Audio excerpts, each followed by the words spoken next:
Hello everyone, welcome back to my channel. CGPSC यानी Chhattisgarh PSC द्वारा state service examination यानी राज्य सेवा परीक्षा 2024 के लिए ऑनलाइन नोटिफिकेशन जारी कर दिया गया है।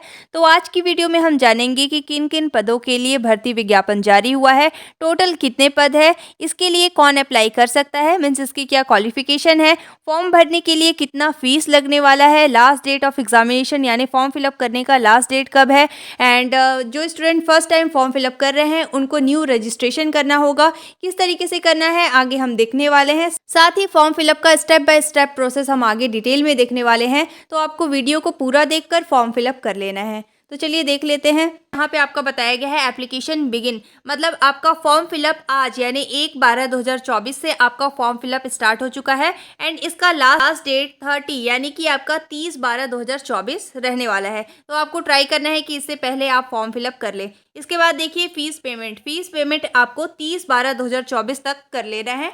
इसके बाद फॉर्म करेक्शन, मान लीजिए आपके फॉर्म में कोई भी मिस्टेक हो जाता है तो 2 जनवरी तक आप विदाउट पेमेंट, आपको एक्स्ट्रा चार्जेस पे नहीं करना है, 2 जनवरी तक आपको करेक्शन कर लेना है। इसके बाद देखिए यहाँ पे आपका बताया गया है फॉर्म करेक्शन, इसमें आपको 500 रुपीज़ एक्स्ट्रा पे करना पड़ेगा। अगर आप 2 जनवरी के बाद फॉर्म में करेक्शन करते हैं तो आपको 500 रुपीज़ एक्स्ट्रा पेमेंट करना पड़ेगा एंड 3 से 5 तारीख तक आप फॉर्म में करेक्शन कर पाएंगे।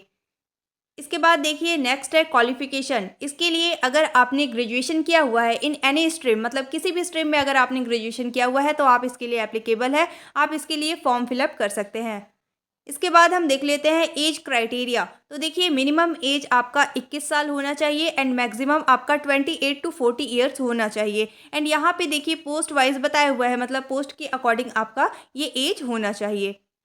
फीस अगर आप अदर स्टेट के हैं तो आपका 400 रुपीज़ लगने वाला है एंड अगर आपके पास सीजी डोमिसाइल है तो आपका एक्स्ट्रा फीस इसमें नहीं लगेगा। इसके बाद देखिए प्री एग्जामिनेशन है आपका 9 फरवरी 2025 को एंड मेंस का एग्जाम 26 टू 29 आपका मेंस का एग्जाम होने वाला है जनवरी 2025 में। ठीक है, था आपका बेसिक इन्फॉर्मेशन जो आपको पता होना चाहिए एंड आपको सबसे पहले एडवर्टाइजमेंट को डाउनलोड करके उसमें सारी डिटेल आपका गिवन है, उसमें से आपको सारा चीज़ अच्छे से आगे देख लेना है, पढ़ लेना है, अच्छे से समझ लेना है। इसके बाद आपको फॉर्म फिलअप करना है। ठीक है, कैसे डाउनलोड करना है ये मैं आगे बताने वाली हूँ and I will also provide this PDF on my Telegram channel, so you can download it from there also. Okay, तो चलिए देख लेते हैं सबसे पहले आपको किस तरीके से फॉर्म फिलअप करना है, किस तरीके से रजिस्ट्रेशन करना है। इसके लिए आपको किसी भी ब्राउज़र में लिखकर सर्च करना है CGPSC गवर्नमेंट इन। जैसे ही आप लिखकर सर्च करेंगे आपके पास इसका ऑफिशियल वेबसाइट आ जाएगा। अब देखिए आपको स्क्रॉल करके इस पेज में नीचे की तरफ आना है। यहाँ पे फर्स्ट लिंक गिवन है छत्तीसगढ़ पब्लिक सर्विस कमीशन, आपको उस पर क्लिक कर लेना है। जैसे ही आप उस पर क्लिक करेंगे आपके पास देखिए मेन पेज आ गया है। अब आपको स्क्रॉल करके इस पेज में नीचे की तरफ आना है। यहाँ पे देखिए एडवर्टाइजमेंट दिया हुआ है, तो आपको यहाँ से एडवर्टाइजमेंट को डाउनलोड कर लेना है एंड पूरी चीज़ अच्छे से रीड कर लेनी है। एंड देखिए एडवर्टाइजमेंट के बगल में आपका लिखा हुआ है अप्लाई ऑनलाइन फॉर्म, तो आपको अप्लाई ऑनलाइन फॉर्म वाले लिंक पे क्लिक करना है। जैसे ही आप उस पर क्लिक करेंगे आप मेन पेज पे आ जाएंगे। तो देखिए सबसे पहले हम इस पर क्लिक कर लेते हैं। जैसे ही आप उस पर क्लिक करेंगे देखिए आपके पास मेन पेज आ गया है। अब यहाँ पे आपको स्क्रॉल करके थोड़ा नीचे आना है। यहाँ पे फर्स्ट नंबर पे आपका लिखा हुआ है क्लिक हियर व्यू एडवर्टाइजमेंट, तो आपको एडवर्टाइजमेंट को अगेन यहाँ पे डाउनलोड कर सकते हैं आप यहाँ से। सेकंड नंबर पे आपका लिखा हुआ है click here to apply online application, तो आपको उस पर क्लिक कर लेना है। जैसे ही आप उस पर क्लिक करेंगे आपके पास मेन पेज आ जाएगा। अब जो student first time form fill up कर रहे हैं उनको आगे रजिस्ट्रेशन करना होगा। तो चलिए आगे देख लेते हैं किस तरीके से आपको रजिस्ट्रेशन करना है। इसके लिए आपको स्क्रॉल करके इस पेज में थोड़ा नीचे आना है। यहाँ पे है अभ्यर्थी का नाम, मतलब आपको यहाँ पे अपना नाम लिख लेना है। इसके बाद देखिए नीचे की तरफ है मोबाइल नंबर और ईमेल आईडी। सबसे इम्पॉर्टेंट देखिए वही मोबाइल नंबर और ईमेल को आपको यहाँ पे ऐड करना है जो आपका एक्टिव हो, क्योंकि उसी email ID and phone number पे आपका OTP आएगा एंड आप उसे डालेंगे। इसके बाद ही आपका यहाँ पे रजिस्ट्रेशन पूरा होगा। ठीक है, तो यहाँ पे आपको क्या करना है, अपना मोबाइल नंबर डाल लेना है। इसके बाद नीचे की तरफ है ईमेल आईडी, आपको यहाँ पे ईमेल आईडी को लिख लेना है। इसके बाद नीचे की तरफ है पिता का नाम, श्री, श्रीमान आदि जैसे संबोधन के बिना, मतलब जैसे अगर आप श्री लिखते हैं, श्रीमान लिखते हैं अपने फादर के नाम के सामने, तो आपको वो नहीं लिखना है, डायरेक्ट आपको अपने फादर का नाम लिख लेना है। सिमिलरली यहाँ पे आपको अपनी मदर का नाम लिख लेना है, श्रीमती नहीं लिखना है, ठीक है। डायरेक्ट अपनी मम्मी का नाम या मदर का नाम आपको लिख लेना है। इसके बाद देखिए लिंग, लिंग में आपके पास ऑप्शन है, आप यहाँ से सिलेक्ट कर सकते हैं। जो भी आपका जेंडर है, आपको यहाँ से एक ऑप्शन को सिलेक्ट कर लेना है। इसके बाद देखिए नीचे की तरफ है आपका date of birth. Date of birth आपका आधार कार्ड या फिर 10th या 12th के मार्कशीट के अकॉर्डिंग होना चाहिए, तो सही तरीके से आपको यहाँ पे डेट ऑफ बर्थ लिख लेना है। इसके बाद है पहचान दस्तावेज का प्रकार, तो यहाँ से आपको एक ऑप्शन को सिलेक्ट कर लेना है एज अ आइडेंटिटी। यहाँ पे देखिए पैन कार्ड, ड्राइविंग लाइसेंस, आधार कार्ड, जो भी आपको एक ऑप्शन सही लगे आप यहाँ से एक ऑप्शन को सिलेक्ट कर लीजिएगा। इसके बाद आप जैसे ही सिलेक्ट करेंगे नीचे की तरफ है पहचान पत्र क्रमांक, तो देखिए जैसे मैंने पैन कार्ड यहाँ सिलेक्ट किया है तो मैं पैन कार्ड का नंबर यहाँ पे ऐड करूँगी, आपको भी सिमिलरली ऐसे ही करना है। इसके बाद देखिए जनरेट ओटीपी नीचे है, उस पर आपको क्लिक करना है। जैसे आप क्लिक करेंगे देखिए आपके पास इंटर मोबाइल ओटीपी, तो आपकी मोबाइल नंबर और आपकी ईमेल पर एक ओटीपी सेंड होगा, तो आपको चेक करके आपने ईमेल से ओटीपी को लिख लेना है। इसके बाद आपके मोबाइल नंबर पे भी एक ओटीपी आएगा, आपको उसे देखकर सही तरीके से फिल करके सबमिट वाले ऑप्शन पे आपको क्लिक कर लेना है। जैसे आप क्लिक करेंगे अगेन आप इस पेज पे आ जाएंगे। अब आपको यहाँ पे लॉगिन करना है। अब जो भी ईमेल आपने ऐड किया था आपको उस ईमेल को यहाँ डालना है एंड उस ईमेल पे आपका एक पासवर्ड भी जनरेट होता है, तो वहाँ पे आपका एक पासवर्ड शो होगा, तो आपको उसी पासवर्ड को यहाँ पे लिख लेना है। इसके बाद देखिए नीचे की तरफ है I am not a robot, आपको इस पर क्लिक कर लेना है। जैसे ही आप उस पर क्लिक करेंगे इसके बाद देखिए नीचे की तरफ आपका आ जाएगा लॉगिन, आपको लॉगिन वाले ऑप्शन पे क्लिक कर लेना है। जैसे ही आप लॉगिन वाले ऑप्शन पे क्लिक करेंगे अब आप मेन पेज पे आ जाएंगे। इसके बाद देखिए यहाँ पे है please upload photo and signature, तो आपको फ़ोटो एंड सिग्नेचर को यहाँ पे अपलोड करना पड़ेगा।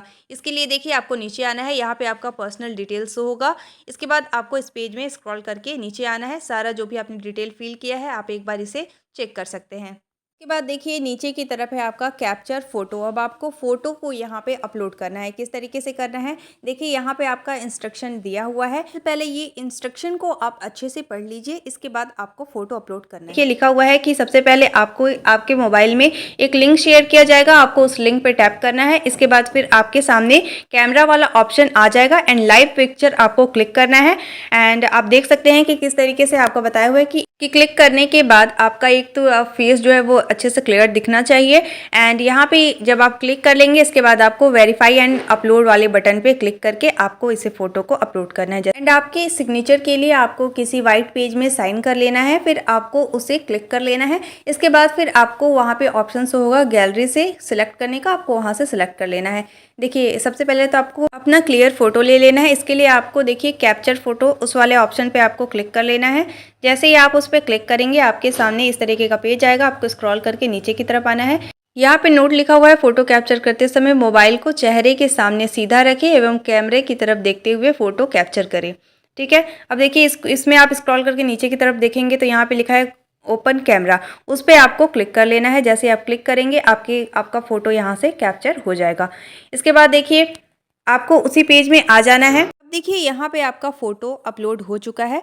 अब आपको अपना सिग्नेचर अपलोड करना है। इसके लिए आप क्या कर सकते हैं कि पेज में सबसे पहले आपको साइन कर लेना है। इसके बाद आपको अपनी गैलरी के थ्रू यहाँ पे अपने फ़ोटो को अपलोड करना है। इसके लिए देखिए हस्ताक्षर अपलोड करें, उस पर आपको क्लिक करना है। जैसे आप क्लिक करेंगे फिर यहाँ से आपको अलाउ कर देना है कैमरा को। इसके बाद आपके पास ये कैमरा वाला सारा ऑप्शन आ जाएगा। अब आपको यहाँ से अपना जो भी आपने साइन किया हुआ है उसे सिलेक्ट कर लेना है। जैसे ही आप सिलेक्ट करेंगे यहाँ पे आपका सिग्नेचर भी अपलोड हो जाएगा। ठीक है, अब देखिए आपको अब स्क्रॉल करके इस पेज में नीचे की तरफ आ जाना है।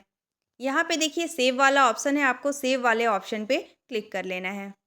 अब जैसे ही आप सेव करेंगे आपके पास देखिए इस तरीके का पेज आएगा। अब आपको यहाँ पे अप्लाई सेक्शन शो होगा। अब यहाँ पे देखिए आपका स्टार्टिंग डेट और लास्ट डेट दिया हुआ है, साथ ही आपका कितना पोस्ट है ये आपका शो हो रहा है।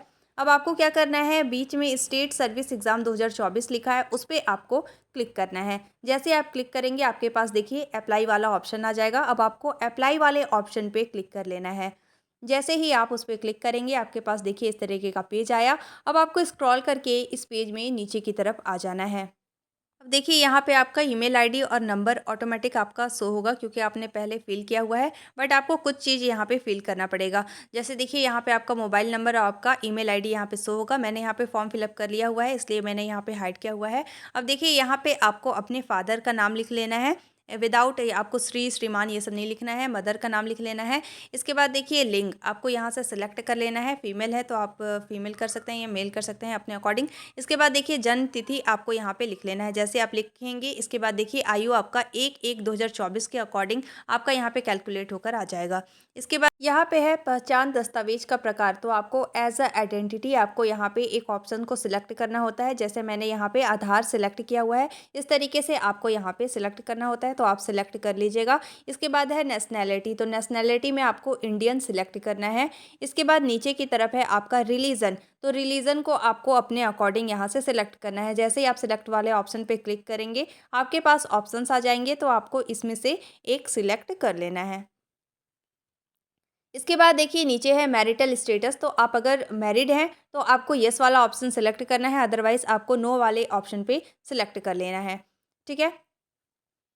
इसके बाद देखिए जन्म स्थान, तो आपको यहाँ पे अपने अकॉर्डिंग यहाँ पे लिख लेना है।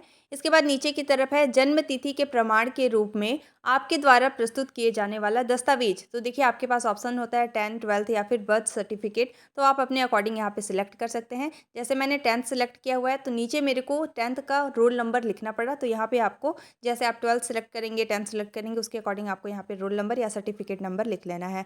इसके बाद देखिए नीचे की तरफ है छत्तीसगढ़ रेसिडेंट डिटेल, तो आपको यहाँ पे पूरा फिल करना पड़ेगा। अगर आप छत्तीसगढ़ के निवासी हैं तो आपको यस वाला ऑप्शन सेलेक्ट करना है। इसके बाद देखिए यहाँ पे आपको अपना ज़िला सिलेक्ट कर लेना है। ज़िला के लिए आपके पास ऑप्शंस होते हैं, आपको यहाँ से अपने ज़िले को सिलेक्ट कर लेना है। ठीक है।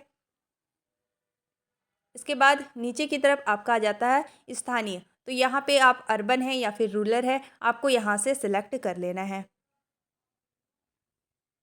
इसके बाद देखिए नीचे की तरफ है कैटेगरी, अब यहाँ पे आप ध्यान से देखिएगा, श्रेणी में आपको जो भी आपकी कैटेगरी है तो आपको यहाँ से सिलेक्ट करना है। एसटी, एससी, ओबीसी जो भी है आपका कैटेगरी आपको यहाँ से सिलेक्ट कर लेना है। इसके बाद है पीएच डिटेल, तो अगर आप दिव्यांग हैं तो आप यस वाला ऑप्शन सिलेक्ट कर सकते हैं, अदरवाइज़ आपको नो सिलेक्ट करना है। ठीक है, तो आपके पास ऑप्शंस होते हैं, यहाँ से आपको एक ऑप्शन को सिलेक्ट कर लेना है। इसके बाद नीचे की तरफ है एक्स सर्विसमैन डिटेल, तो देखिए यहाँ पे आपको अपने अकॉर्डिंग फिल करना है। अगर आप भूतपूर्व सैनिक रहे हैं तो आपको यस वाला ऑप्शन सेलेक्ट करना है, अदरवाइज़ नो सिलेक्ट करना है। इसी तरीके से नीचे भी आपको पूरा चीज़ अच्छे से पढ़ लेना है। अदर डिटेल है, अगर आप शिक्षा कर्मी में रह चुके हैं या फिर शासकीय कर्मचारी हैं तो आपको यस करना है, अदरवाइज़ नो करना है। इसके बाद है अगर आप संविदा कर्मचारी है तो आपको यस सिलेक्ट करना है, अदरवाइज़ नो। इसके बाद है आपका नगर सैनिक के रूप में सेवा कर रहे हैं तो आपको यस सिलेक्ट करना है, अदरवाइज़ नो सिलेक्ट करना है। इस तरीके से आपको अपने अकॉर्डिंग यहाँ पे यस या नो को सिलेक्ट कर लेना है। ठीक है। बाद नीचे की तरफ है क्या आप शिक्षा कर्मी या पंचायत कर्मी हैं, तो यस सिलेक्ट कर लीजिएगा या फिर अपने अकॉर्डिंग यहाँ पे नो सिलेक्ट करना है। इसके बाद इसी अकॉर्डिंग आपको एक एक करके पढ़ लेना है, जो भी यहाँ पे पूछा गया है आपको यस या नो में अपने अकॉर्डिंग यहाँ पे फिल कर लेना है। ठीक है। इसके बाद देखिए नीचे की तरफ आपका है क्या आप भारतीय मूल के रूप में प्रमाणित है, अगर हैं तो यस सिलेक्ट कीजिएगा, अदरवाइज नो। अगर आप तलाकशुदा हैं तो आपको यस सिलेक्ट करना है, अदरवाइज नो सिलेक्ट करना है। इसके बाद देखिए नीचे की तरफ आपका लिखा हुआ है सेव एंड नेक्स्ट, आपको सेव एंड नेक्स्ट वाले ऑप्शन पे क्लिक कर लेना है। जैसे ही आप उस पर क्लिक करेंगे आपके पास देखिए यहाँ पे शो हो रहा है पर्सनल डिटेल सेव सक्सेसफुली। ठीक है, आपका पर्सनल डिटेल सक्सेसफुली सेव हो चुका है। अब यहाँ पे आपको अपना एड्रेस डिटेल फिल करना है। सबसे पहले देखिए यहाँ पे अपना स्थायी पता, जो आपका करंट एड्रेस होगा आपको यहाँ पे लिख लेना है। इसके बाद है स्टेट, तो आपको स्टेट को यहाँ से सिलेक्ट कर लेना है, जो भी आपका स्टेट है। सिमिलरली स्टेट के बाद आपको अपना डिस्ट्रिक्ट सिलेक्ट करना है, तो यहाँ से आपको अपना डिस्ट्रिक्ट भी सिलेक्ट कर लेना है। इसके बाद आपको यहाँ पे पिन कोड लिख लेना है। इसके बाद है निकटतम पुलिस थाना, जो भी आपका निकटतम पुलिस थाना है उसको यहाँ पे आपको लिख लेना है। इसके बाद नीचे की तरफ है करस्पॉन्डेंस एड्रेस, तो अगर आपने जो अभी फिल किया वो एड्रेस और ये सेम है तो आपको सेम एज परमानेंट एड्रेस वाले ऑप्शन पे क्लिक करना है। इसके बाद सारे डिटेल जो आपने फिल किया है वो आपका ऑटोमेटिक यहाँ पे शो हो जाएगा। ठीक है। इसके बाद आपको स्क्रॉल करके नीचे की तरफ आना है एंड यहाँ से सब कुछ चेक कर लेना है। इसके बाद नीचे की तरफ है सेव एंड नेक्स्ट, आपको सेव एंड नेक्स्ट वाले ऑप्शन पे क्लिक कर लेना है। जैसे ही आप सेव एंड नेक्स्ट वाले ऑप्शन पे क्लिक करेंगे, देखिए यहाँ पे आपका शो हो रहा है एड्रेस डिटेल सेव्ड सक्सेसफुली, मतलब आपका एड्रेस डिटेल भी सक्सेसफुली सेव हो चुका है। अब आपको स्क्रॉल करके इस पेज में नीचे की तरफ आ जाना है। अब यहाँ पे आपको क्वालिफ़िकेशन डिटेल को फिल करना है। इसके लिए देखिए यहाँ पे नोट लिखा हुआ है, नोट को आपको अच्छे से पढ़ना है। मतलब यहाँ पे आपका बताया गया है कि सबसे पहले आपको 10th का फिल करना है, इसके बाद 12th का, इसके बाद फिर ग्रेजुएशन, जो भी आपको क्वालिफ़िकेशन है उसके अकॉर्डिंग आपको सीक्वेंस वाइज़ आगे 10th, 12th, ग्रेजुएशन आपको सीक्वेंस वाइज़ यहाँ पे अपनी जो भी क्वालिफ़िकेशन है उसको फिल करनी है। तो देखिए सबसे पहले क्या करना है आपको, योग्यता का प्रकार, तो यहाँ से सिलेक्ट वाले ऑप्शन पे क्लिक करके यहाँ से आपको मैट्रिक वाले ऑप्शन को सिलेक्ट कर लेना है। इसके बाद देखिए पाठ्यक्रम या डिग्री, जैसे आपने 10th किया हुआ है तो आपको यहाँ पे 10th या मैट्रिक लिख लेना है। इसके बाद है बोर्ड, आपने सीजी बोर्ड, सीबीएसई बोर्ड, जिस भी बोर्ड से आपने 10th पास किया हुआ है आपको उस बोर्ड का नाम यहाँ पे लिख लेना है। इसके बाद है संस्थान का नाम, जिस भी स्कूल से आपने 10th क्लास पास किया हुआ है आपको उस स्कूल का नाम यहाँ पे लिख लेना है। इसके बाद नीचे की तरफ है उत्तीर्ण वर्ष, जब आपने 10th क्लास पास किया है तब का आपको यहाँ पे ईयर को सिलेक्ट कर लेना है। इसके बाद परिणाम स्थिति में आपका ऑटोमेटिक पास्ट शो हो जाएगा, ठीक है। इसके बाद स्क्रॉल करके थोड़ा नीचे आना है। अब यहाँ पे है अंकों का प्रकार, यहाँ से आपको ऑप्शन से सिलेक्ट कर लेना है। अगर आपको मार्क्स मिले हो या ग्रेड मिला हो तो यहाँ से आपको एक ऑप्शन को सिलेक्ट कर लेना है। इसके बाद देखिए कुल अंक, तो 10th क्लास में आपका कितने नंबर का एग्ज़ाम हुआ था आपको उसे लिख लेना है। इसके बाद प्राप्तांक, उस नंबर में से आपको कितना नंबर मिला आपको यहाँ पे लिख लेना है। जैसे मान लीजिए आपका 10th का एग्ज़ाम 600 नंबर का हुआ था और उसमें से आपने 545 नंबर गेन किया है तो आपको 545 नंबर यहाँ पे प्राप्तांक में लिख लेना है, ठीक है। इसके बाद आपका ऑटोमेटिक ये परसेंट यहाँ पे कैलकुलेट होकर आ जाएगा। इसके बाद देखिए नीचे की तरफ है ऐड, आपको ऐड वाले ऑप्शन पे क्लिक करके अभी आपने 10th का फिल किया, इसी तरीके से 12th का, फिर ग्रेजुएशन का, इंटरमीडिएट का, सबका आपको एक एक करके फिल कर लेना है, ठीक है। यहाँ पे वीडियो बहुत लंबा हो जाएगा इसलिए मैंने एक फिल करके बता दिया है कि किस तरीके से आपको फिल करना है। उसी तरीके से आपको 12th का, इंटरमीडिएट का एंड ग्रेजुएशन का फिल कर लेना है। जैसे देखिए अभी हमने फिल किया है, आपकी सबसे पहले आपको सिलेक्ट करना है कि क्या योग्यता है। इसके बाद पाठ्यक्रम या फिर डिग्री का नाम, फिर आपको बोर्ड का नाम लिख लेना है, उस संस्थान या स्कूल का नाम लिख लेना है। इसके बाद उत्तीर्ण वर्ष, जब आपने 10th, 12th या फिर इंटरमीडिएट या फिर आप ग्रेजुएशन का ऐड कर रहे हैं तो उस समय जब आपने पास किया होगा तो आपको यहाँ से सिलेक्ट कर लेना है। इसके बाद आपका यहाँ पे स्टेटस जो होगा वो पास्ट आ जाएगा। इसके बाद अंकों का प्रकार, सिमिलरली आपको ऐसे एक एक करके सिलेक्ट कर लेना है एंड यहाँ पे ऐड का ऑप्शन है, आपको सारा ऐड कर लेना है जो भी आपकी क्वालिफिकेशन है, ठीक है। एक एक करके आपको सिलेक्ट कर लेना है। तो इस तरीके से अब आपका यहाँ पे शो होगा 10th, 12th आपने यूजी किया हुआ है, फिर आपका जो भी ग्रेजुएशन है ये सारा डिटेल आपका यहाँ पे शो हो जाएगा। इसके बाद नीचे की तरफ आपका डिक्लेरेशन शो होता है, आपको डिक्लेरेशन को अच्छे से पढ़कर यहाँ पे एक बॉक्स है उस पर आपको क्लिक कर लेना है। इसके बाद देखिए नीचे की तरफ है नेक्स्ट, आपको नेक्स्ट वाले ऑप्शन पे क्लिक कर लेना है। जैसे ही आप उस पर क्लिक करेंगे आपके पास इस तरीके का पेज आएगा। अब आपको स्क्रॉल करके इस पेज में नीचे की तरफ आ जाना है। अब यहाँ पे आपको वर्क एक्सपीरियंस सारा फिल करना है। जैसे देखिए नीचे की तरफ आपका बताया गया है, क्या आपके पास कोई कार्य अनुभव है। अगर आपके पास कोई भी एक्सपीरियंस है तो आपको यस वाला ऑप्शन सेलेक्ट कर लेना है, अदरवाइज आपको नो वाले ऑप्शन को सिलेक्ट करना है। इसके बाद है सेव, आपको सेव वाले ऑप्शन पे क्लिक कर लेना है। जैसे ही आप उस पर क्लिक करेंगे देखिए यहाँ पे लिखा हुआ आ रहा है एम्प्लॉयमेंट डिटेल सेव सक्सेसफुली, ठीक है। अब आपको स्क्रॉल करके इस पेज में नीचे की तरफ आना है। अब यहाँ पे आपका फ़ोटो एंड सिग्नेचर शो होगा जो आपने अपलोड किया हुआ है, तो आपको चेक कर लेना है एंड अगर आप चाहे तो यहाँ पे दूसरा ऐड भी कर सकते हैं, ठीक है। इसके बाद देखिए देख लेना है। इसके बाद नीचे की तरफ है आपका सेव एंड नेक्स्ट, आपको सेव एंड नेक्स्ट वाले ऑप्शन पे क्लिक कर लेना है। जैसे ही आप उस पर क्लिक करेंगे देखिए आपका लिखा हुआ आ जाएगा डॉक्यूमेंट डिटेल सेव्ड सक्सेसफुली। अब आपको स्क्रॉल करके इस पेज पे नीचे की तरफ आ जाना है एंड यहाँ पे देखिए आपका पोस्ट, जो भी पोस्ट है वहाँ पे आपका ऑटोमेटिक शो हो जाएगा स्टेट सर्विस एग्ज़ाम 2024, ठीक है। इसके बाद नीचे की तरफ है पोस्ट रिक्वायरमेंट, यहाँ पे क्वालिफिकेशन आपका ग्रेजुएशन मांगा गया था। किसी भी स्ट्रीम से आप अगर ग्रेजुएशन किए हुए हैं तो आप इसके लिए एप्लीकेबल है, तो यहाँ पे आपको सिलेक्ट कर लेना है। अगर आपने ग्रेजुएशन किया हुआ है तो आपको यस सिलेक्ट करना है एंड अगर आपने ग्रेजुएशन नहीं किया हुआ है तो आपको यहाँ से नो सिलेक्ट कर लेना है। इसके बाद देखिए नीचे की तरफ आना है, यहाँ पे लिखा हुआ है सेव एंड नेक्स्ट, आपको सेव एंड नेक्स्ट वाले ऑप्शन पे क्लिक कर लेना है। इसके बाद देखिए इस तरीके का पेज आएगा। अब यहाँ पे आपको एप्लीकेंट नेम मतलब अपना नाम यहाँ पे आपको लिख लेना है। जो भी आपका नाम है आपको यहाँ पे लिखकर नीचे की तरफ है सेव एंड नेक्स्ट, आपको सेव एंड नेक्स्ट वाले ऑप्शन पे क्लिक कर लेना है। इसके बाद देखिए इस तरीके का आपके पास पेज आ जाएगा। आपको स्क्रॉल करके नीचे आना है। अब यहाँ पे आपका जो भी सारा डिटेल है वो शो होगा एंड यहाँ से आपको अपना सारा डिटेल चेक कर लेना है। यहाँ पे आपका बताया गया है कि अभी आपका फाइनल सबमिशन नहीं हुआ है एंड आपका यहाँ पे पेमेंट भी बाकी है। तो आपको एक एक करके सारा जो भी आपने फिल किया है अभी तक सारा चीज़ यहाँ पे आपको चेक कर लेना है, ठीक है। एंड इसमें कोई भी मिस्टेक होगा तो अभी आपको पेमेंट से पहले करेक्शन कर लेना है। इसके बाद देखिए नीचे की तरफ है सेंटर। तो अब आपको यहाँ से अपना प्रेफरेंस सेंटर सिलेक्ट करना है जहाँ पे आप एग्ज़ाम देना चाहते हैं। तो आपको सेंटर प्रेफरेंस वाले ऑप्शन पे क्लिक करके यहाँ से सेंटर को सिलेक्ट कर लेना है अपने अकॉर्डिंग। इसके बाद देखिए यहाँ पे आपका डिक्लेरेशन है, आपको इस पर टिक करके इसके बाद नीचे है पे नाउ, आपको पे नाउ वाले ऑप्शन पे क्लिक कर लेना है।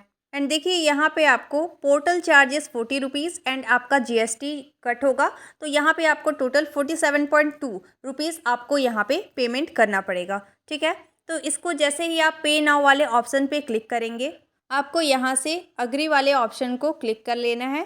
इसके बाद आपको देखिए इसको आप चाहे तो अच्छे से पढ़ लीजिएगा। इसके बाद फिर आप अग्री वाले ऑप्शन पे क्लिक कर लीजिएगा। इसके बाद यहाँ पे बताया गया है कि आपको पेज को रिफ्रेश नहीं करना है। इसके बाद देखिए आपको किसी भी एक मोड को यहाँ से सिलेक्ट करके आपको अपना पेमेंट कर लेना है। तो इस तरीके से आपको फॉर्म फिलअप कर लेना है। अब आपको इससे रिलेटेड कोई भी डाउट है, आपकी कोई भी क्वेरी है तो आप कमेंट में पूछ सकते हैं। Thank you.